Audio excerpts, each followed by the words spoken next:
Babysitters, what was your, okay, that's the last time I babysit for this family moment. One mom lied to me and almost destroyed my life. I was asked to babysit for a friend's aunt. I was told that I would be looking after a 7-year-old and a 5-year-old, and they were calm, easy kids. I said, sure, no problem. Famous last words. I get there, and mom just hustles out the door, yelling at me over her shoulder that she would be back in 5 hours. Now, here comes the crazy part. Remember how I mentioned I was told there were 2 children? It turns out that there are more than 2 children. In fact, there were 5 times as many children. Yes, you heard right.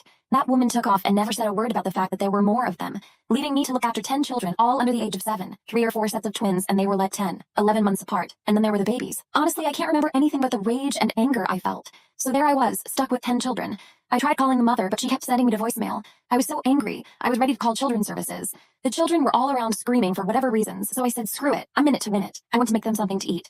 I changed the diapered ones, potted the older ones, and then let them go play in the backyard. For a while, I was still sitting with anger over the blatant deception as I cleaned up the kitchen. But it gets better. 5 hours later and no mom. Okay, a few minutes late, no big deal, right? I tended to the children, toileted and changed, fed them baths and off to bed. It's now almost 9 p.m. Mother is still not back. I'm furious and incensed at this point and beyond. I keep calling the mother and my calls go unanswered. Pissed, I called my friend and told her to call the mother, who was her aunt, and tell her to call me or come home. Because I am beyond pissed at being deceived this way. Mother never came back that night. So the next day, I'm at it again. I call everyone in the family, including my friend. No answer. So I said screw it and called the police. I explained the situation and they said they would send someone. Nothing. I spent the next day looking after the horde of children and could get no one to relieve me. I was so angry I couldn't see straight. These children were just a handful and more. I remember screaming at them to sit down. Somewhere in, the neighbor heard and came over. I explained the situation to the neighbor. What the neighbor said next shocked me. Oh, she does this all the time, said the neighbor. She lies about how many kids she has because no one would ever agree to look after that many children. The neighbor glanced at me. You know, she might not come back for a few days, I said. She does this so much, no one will watch her children anymore. I was speechless.